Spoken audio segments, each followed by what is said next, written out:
If you understand this video, your addiction to adult content will be gone in 15 minutes. You're at home, it's 11 at night, you feel lonely, sad, and down. You feel the urge again to grab your phone and look for stimulating content that lets you escape from what you're feeling, at least for 15 minutes.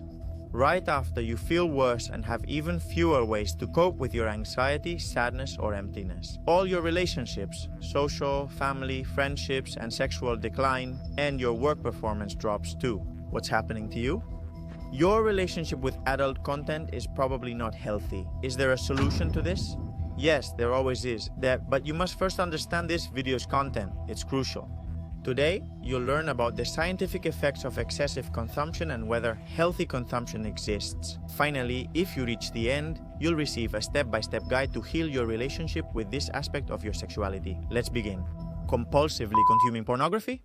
It has serious consequences for your brain. Most of us have the false belief that pixels can't hurt us, that what's on a screen can't harm you, that it's part of the realm of fantasy and can't impact your brain. But it actually can, and we have compelling evidence of that. When the consumption of this kind of content is excessive, and you'll soon find out what excessive means, 4 things happen in your brain. Pay attention. First, overactivating your reward system causes habituation and tolerance. This usually translates into a greater or lesser degree of apathy and chronic dissatisfaction with other parts of your daily life. Only sex truly fulfills you. Without it, life feels dull and flavorless. It's similar to rejecting the natural flavors of unprocessed foods when your diet is full of ultra-processed, hyper-palatable foods. Someone who always eats breaded steak for dinner won't want heck with vegetables afterward. Second point, you'll have less inhibitory control in areas beyond sex, meaning increased impulsivity, more reactivity, and less reflection. And this usually doesn't bring anything good. Third change, decreased executive function and working memory. That is, less ability to make decisions for those decisions to be correct, and worse performance at work, in business, or in your studies. On a psychological level, you'll notice changes as consumption occurs. Excessive use raises the risk of anxiety, depression, social phobia, and trouble with relationships. You'll gradually relate less to others and end up isolating yourself. This is a common effect of all addictions. They leave you desolate and isolated. However, you agree with me if I say that not everyone who consumes adult content suffers these consequences. You're probably watching this video and saying, well, Borja, I can consume this from time to time, but my life is normal. Of course, not necessarily. The question is, can you have healthy consumption in the long term? Or is this just a fantasy to justify our behavior? Let me explain. Words matter a lot here. There is no such thing as healthy consumption if we understand healthy as something that promotes or enhances health. In other words, anything pornography offers can be gained through less harmful or more positive alternatives. Healthy is strength training. Why? Because it's an irreplaceable stimulus that you can't get through other means. Pornography, in that sense, is not healthy. But it's undeniable that there is non-problematic or non-harmful use, which is different from the kind of use that is pathological or harmful, just as there is with other unhealthy behaviors, like the occasional consumption of ultra-processed foods. So what elements differentiate healthy consumption from pathological consumption? The main one is the impact at a specific point in the person's life. What does this mean? It means it doesn't negatively affect other parts of your daily life. This necessarily implies that these 3 characteristics must be present. First, control and voluntariness of the act. You choose when, how much, and what type of content to consume. There is no uncontrollable compulsion, and the desire can be stopped without major problems. In other words, abstaining occasionally isn't hard for you. Do you want to consume? Yes, but you can also choose not to. Second point, there is a conscious motivation.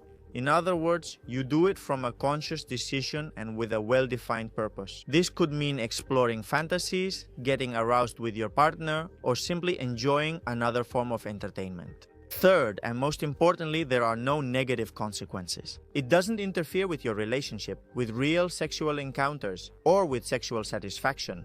It doesn't worsen the quality of your work, studies, or responsibilities. It doesn't cause significant feelings of guilt, shame, anxiety, or depression, and it's not a way to cope with negative emotions. As you can see, if we're strict and honest, few people consume this content in a non-problematic way over the long term. Which brings us to the next point. What does problematic use look like?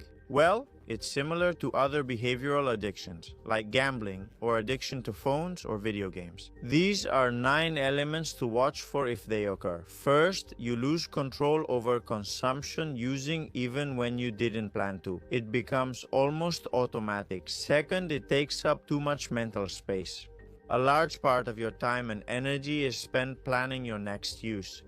Do you find yourself thinking about this more than you'd like? Third, compulsive use, despite the consequences. Does it cause you problems? Yes, but do you keep doing it? Fourth, displacement of vital activities, socializing, going out with friends, sports, self-care, work, studies. This is the key point. Fifth, do you use it as an unhealthy way to cope with stress, depression, anxiety, or loneliness? Do you use this ultra-processed behavioral strategy? Sixth, you build tolerance to the stimulus, needing greater duration, novelty or intensity, which leads you to seek more extreme experiences. It's the equivalent of increasing the dose of any usual drug when you no longer feel the effect. Novelty, tolerance. Seventh, there is usually sexual dissatisfaction in your relationships or a decrease in their frequency due to unrealistic sexual expectations and the difficulty of reaching orgasm with a real partner. If you prefer porn over sex, be concerned. Eighth, it's consumed in secret, the behavior is hidden, and there's shame after doing it. Ninth, when you can't access the content because you're in the supermarket line, you feel significant discomfort and irritability. That is, there is withdrawal. If you've watched this far, this interests and matters to you. Is pornography a problem for you, and do you want it to stop limiting your potential? For that, I have created this list of evidence-based tips to eliminate the control that this content has over your life. Pay close attention. And the reality is that not everyone has to quit pornography 100%. Just like not everyone has to eliminate ultra-processed foods 100%.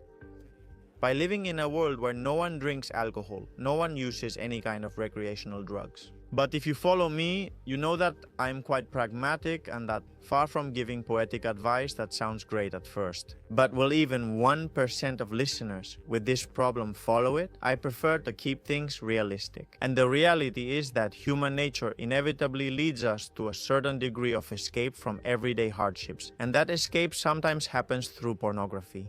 There's also the paradox that forcing many people to abstain actually increases their desire to consume. This usually leads to the same outcome, plus more guilt. So if your goal is complete abstinence, I think that's great, wonderful. As I said, pornography isn't needed for sexual satisfaction or anything else. And all these tips will also be useful to you if what you want is to eliminate it from your life. For most people, I think it's more reasonable to set a goal to cut consumption to a third of the original amount, which will already be a huge battle won, especially if you're in that group of listeners who have a problem with this. That is, if your initial consumption is 3 hours a week, you'll be down to no more than 1 hour a week in less than 8 weeks. That's what I promise you, and for that, first do an honest self-check. Nothing changes if nothing changes. I'll say it again, nothing changes if nothing changes. The first thing you need to do is come up with new approaches. Is this hurting me or my immediate surroundings? How so? Does answering ever feel painful?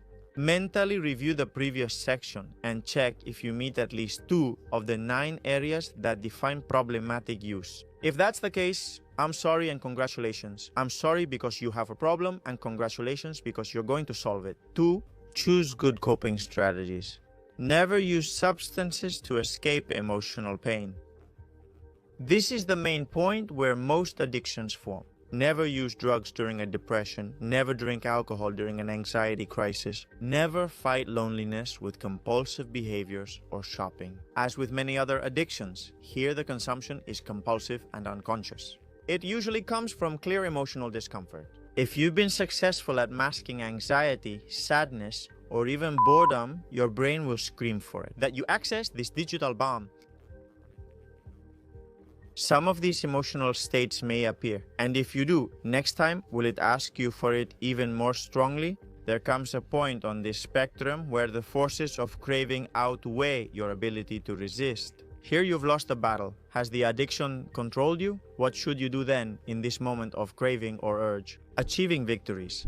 A victory is avoiding a session of use. To do this, the first thing is to identify the craving. I'm feeling the urge to use. Wait there. The second thing is to implement an alternative strategy that lets the wave of need pass. Physical activity is effective and try 20 squats, 10 push-ups, or a 5-minute walk. But you can also play a song you love or simply observe the craving without doing anything. Just meditate on it. If you want a more drastic, effective solution, a cold shower always works. And what if you succeed? Well, if you manage to ride this wave for 5 minutes, you'll realize that its intensity is much lower and you will have won a battle. This will give you a lot of confidence and self-control, and most likely, when it happens again, you'll be able to handle it the same way. Victories attract victories and defeats attract defeats. A common mistake is replacing porn cravings with other unhealthy habits such as smoking, drinking, or eating pastries. You're trading one addictive, harmful behavior for another. Still, if you replace a very harmful one with something less harmful, consuming. If it's wine, I can't comment. Just be careful not to fool yourself. 3. Set time windows for consumption. Just like with food, limit the possibility of consumption to specific time windows, which should never be longer than half an hour. It adds a layer of control to the act. For example, I choose to only consume from 8:30 to 9 p.m. on Thursday and Sunday. Once again, we seek the feeling of controlling the act and not letting it control us. 4. Associate a session with a costly activity. This one is super powerful. One of the big problems with adult content and many other modern addictive stimuli is that, while it's immensely gratifying, it costs absolutely nothing to consume. Just a few clicks. In the long run, this really throws your reward mechanisms out of balance. And this is where anhedonia or apathy comes in. Tiredness, fatigue, feelings of sadness, of hopelessness, everything starts to feel the same to you. And no, why? A risk reduction strategy is to mentally associate a consumption with an activity or a mentally costly process. Making dinner for the whole family, running a 10-kilometer race, going grocery shopping, finishing the project you have pending, whatever it is. This creates a clear association between the consumption and the cost associated with it. Your brain understands that yes, this is very pleasurable, but it's not free. You need to work to earn a reward. 5. Don't romanticize alternative forms of pornography. When we talk about adult content, many people only think about opening up or the thousands of websites available just 2 clicks away, but not consuming fans or just nude photographs. It will have the same effect in the long run, and it will usually end up leading you to the adult content you usually end up consuming. Which connects with point 6. Remove triggers. Remove the triggers from your life or the consumption. There is a very powerful one that we call talking, and it's eroticized content on social media, content that is very widespread, precisely because it caters to that addictive capacity. Suggestive images, try-ons, or even sometimes gym routines with eroticized hooks that are there because they work. If your algorithm is often flooded with this content, you'll likely jump. From watching dances in little clothing, to even less, to bikinis, and eventually pornographic content. It's like giving a light beer or Radler to a former alcoholic. Even with little alcohol, it's still alcohol, and they could relapse. Hundreds of these soft porn stimuli appear, and the only way to reduce them is by clicking not interested or don't show more content. That or by unfollowing or muting certain accounts. 7. The one video rule. Just like when you plan to watch TikTok for 5 minutes and end up glued to your phone for an hour. In an adult content session, you often skip between videos, watching only the most stimulating parts without finishing any. In the end, you end up watching a huge amount of videos and wasting a lot of time. So, let's go back to reducing consumption. Between total abstinence and an all-you-can-eat buffet, there are moderate choices, such as watching just one video. You'll choose it carefully, taking your time if you need to, but once you've chosen, you can only watch that one. After that video, you'll end the session. This provides control without total abstinence. 8. The rule is fewer than 2 sessions a week. Just like you shouldn't eat ultra-processed foods or desserts every day, you shouldn't watch this content every day. Why? Because higher frequency increases the likelihood of problems as the relationship is dose-dependent. So being aware of limiting its use to no more than 2 sessions per week usually benefits most people. Your experience, feedback, and stories greatly help this community, so please leave a comment. Even more so on a taboo, embarrassing topic that is rarely talked about, like this one. See you in the next video. Big hug. Let's keep empowering each other.